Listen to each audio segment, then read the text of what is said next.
Nasa the Folk Love Cafe Grooming Hotel kami. Ooh, look at that. Bulldog. Punta kami dito kasi dito kami pupunta ni Escobar kapag dala ko siya. Ngayon hindi ko siya dala ngayon. So, there.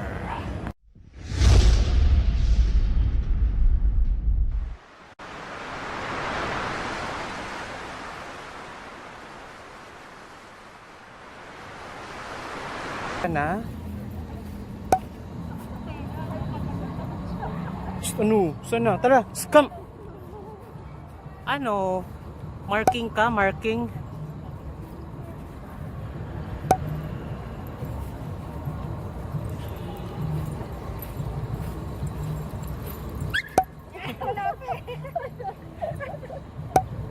Ako lang na.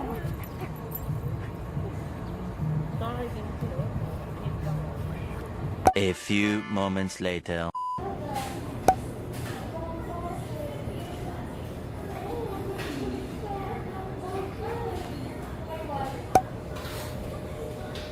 A few moments later. Good morning. Good morning. Oh my God. Dami mo lang tartar. Toothbrush. Toothbrush. No. Oh. Good morning. Meanwhile. Nasa the Folk Love Cafe Grooming Hotel kami. Ooh, look at that. Bulldog. Punta kami dito kasi dito kami pupunta ni Escobar kapag dala ko siya. Ngayon hindi ko siya dala ngayon. So, there.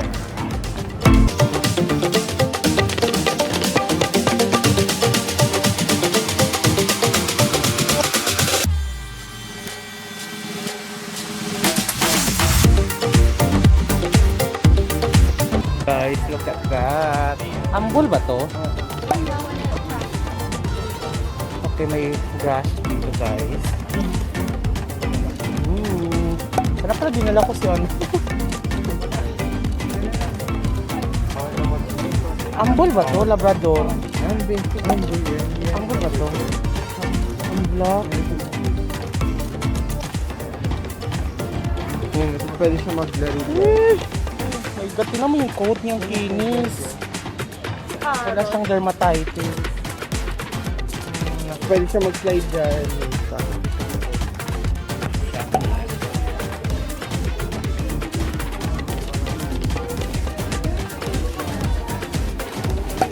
'Tomorrow. Ito guys, bumili ako sa Pet Express dahil pumunta kami ng MOA kahapon. So, dinaanan ko to. Ito ay Shaggy and Chick, Funny Tail. Ito ay worth 79 pesos. Ito maganda to guys kasi hindi ko na kailangan tawagin pa si Escobar. Like, i-bring ko lang yung attention niya. Tingnan mo. Yan. So, tatawagin ko lang siya. Ano? Come. There. So, hindi na ako tatawag sa kanya. Sit. Sit. Come. Come. Dito ka. Come. So, pang-catch ng kanyang attention, lalo na kapag naglalakad kami, tapos distracted siya sa ibang aso or sa mga tao. Ito lang yung pantawag sa kanya. And then, ito nabuksan ko na guys. This is, parang nasa 100 plus din to. Ito ay bola. So, ito yung pinaglalaroan namin parati kasi mahilig siya sa bola eh. Come. Up. Sit. Good. And then, go. Come. Na-distract siya sa pagkain. Ganyan yan siya. May pagkain pa kasi siya dyan. So, ito ay mga nasa 100 plus din to. Come. Go! We have, ito yung pang tag of war. Kasi yung pang tag of war na nabili ko nakaraan, wala na, sirang-sira na sa kanya. So, bumili ako ng ganito para mabilis siyang maka-bite. And then, this is amounting to, 189 pesos. Parang 190. Nauhaw ka? Laki na niya guys, oh. 16 kilos na siya. Ano to? Huwag muna tayo maglaro kasi bago pa to. Ito ay tumutunog-tunog. Kaya nagugustuhan niya to. Sit. Oh, go! Yan. Sobrang napakabait niya, kaya nagtaka kayo sobrang mahal ang mga food niya. Kasi nga, ako-compensate din niya, sobrang bait niya kasi sobrang sweet. And then, binilahan ko siya ng diaper. Pero, ito ay hindi na kasya sa kanya. 350 eaten pieces, pero hindi na kasya sa kanya to. Nabawasan ko lang to ng isa. And then, the rest hindi na kasya kasi ang bilis niyang lumaki. Ito ay medium, ngayon large na siya. Tapos, share ko lang naman sa inyo, nagising ako ngayon dahil nga alas 12 ng tanghali. Ngayon dapat tulog ako dahil may pasok ako ng gabi. Nagtaka ako pagising ko. Nasaan na? Ba't wala? Hindi ko katabi si Escobar. Nagtaka ako bakit nasaan siya. Kasi maramdaman ko yan dito yan sa dibdib ko. Mainit. Mainit kasi siya. Kaya pag wala siya, ram ko na wala siya. Sabi ko, nasaan kaya to? Naku, alam niyo ba kung nasaan? Kaya na kasing umaga, bumili ako ng saging doon sa saba na saging sa palengke para ilaga ko pang merienda. Anong nangyari? Itong saba, nilagay ko kasi yan dito sa sahig. Anong nangyari? Wala, kinain. Pinapak niya. Ayan, pinapak niya ngayon ang saging. Kaya, bago pa niya maubos, naglaga na ako. Nilaga ko na yung saging na saba na hinog tsaka hilaw para isawsaw ko na lang sa bagoong dahil nakalimutan ko kasi siyang ilagay sa taas, kaya ayun pinapak niya. Napakahilig niya sa saging, mga lakatan. Pag nakabila ko ng lakatan kasi kinakain niya. Kaya nagulat ako kasi sabi ko dapat kasi carnivores sila, domesticated fox kasi sila, kaya dapat carnivores. Ang hilig sa karne, ito ang hilig sa gulay. Tingnan mo, ayan o, binigyan ko siya dahil nabuisit ako sa kanya, ayun, binigyan ko siya ng kangkong. Bumili kasi ako ng kangkong pang sigang. So, tingnan mo ngayon ang ginawa niya sa kangkong. Wala. Ito, pinapak. Yan o. Ang hilig niya sa mga dahon. Ano, Escobar? Vegetarian? Vegetarian ka, boy? Ah.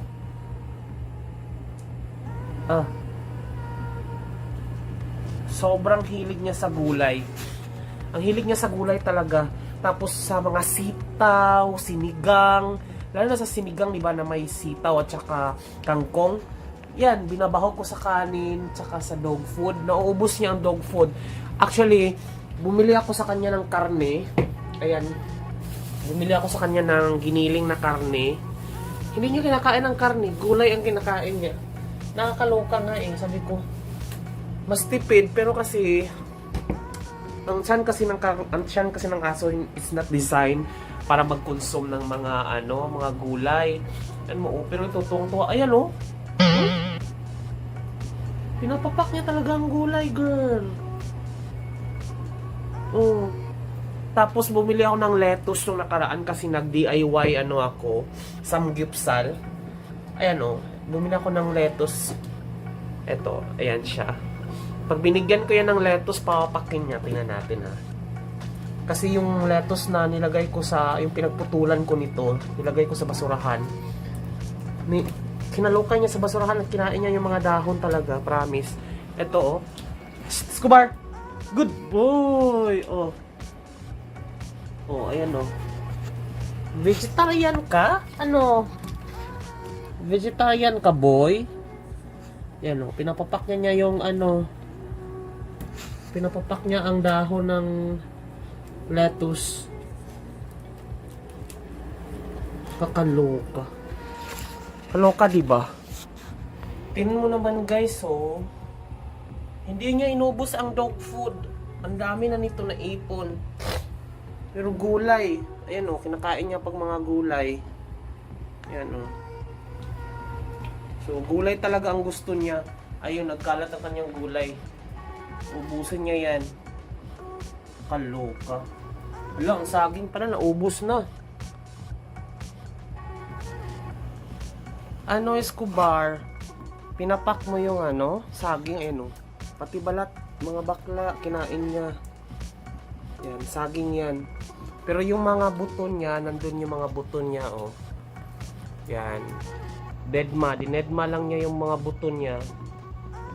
Tapos, ang pinapak niya is yung buong saging. Ayan, oh. Tsaka yung mga gulay, yan. Nakain niya. Ayan, oh. Laman yan. Uy, ano yan? Nung lagay ko siya ng tubig, nag-iiba yung amoy niya.